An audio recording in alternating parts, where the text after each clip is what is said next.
ఈరోజు సేవకుడు ఎందుకు? రోగం వస్తే హాస్పిటల్ చుట్టూ తిరిగి తిరిగి తిప్పలు పడుతున్నావా? తిప్పలు పడుతున్నావు, రోగం బాగవట్లా. ఏ రోజైనా సేవకుని పిలిపించుకో, ఇంటికి పిలిపించుకొని ప్రార్థన చేయించుకో.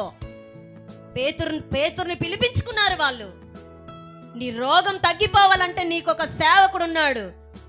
ఆయన సేవకుడికి గొర్రెల్ని అప్పగించాడు. గొర్రెల్ని అప్పగించినప్పుడు గొర్రెలకు ఏమవుతుందో కూడా సేవకుడికి తెలుసు. ప్రార్థన చేస్తే స్వస్థపరిచే కృప కూడా దేవుడు సేవకుడికి ఇస్తాడు. కానీ నా ప్రియమైన దేవుని ప్రజలారా, మీరందరూ చేసే తప్పేంటో తెలుసా? మీకు సేవకుడు గుర్తు రావట్లా.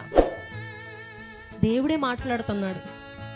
మీకు సేవకుడు గుర్తు రావట్లే, కానీ మీకు హాస్పిటల్, మంచి మంచి హాస్పిటల్స్ గుర్తొస్తున్నాయి. అలాగని ఆయన డాక్టర్ ఏం కాదు.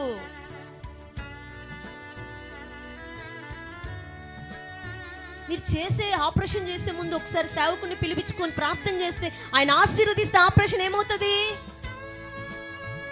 సక్సెస్.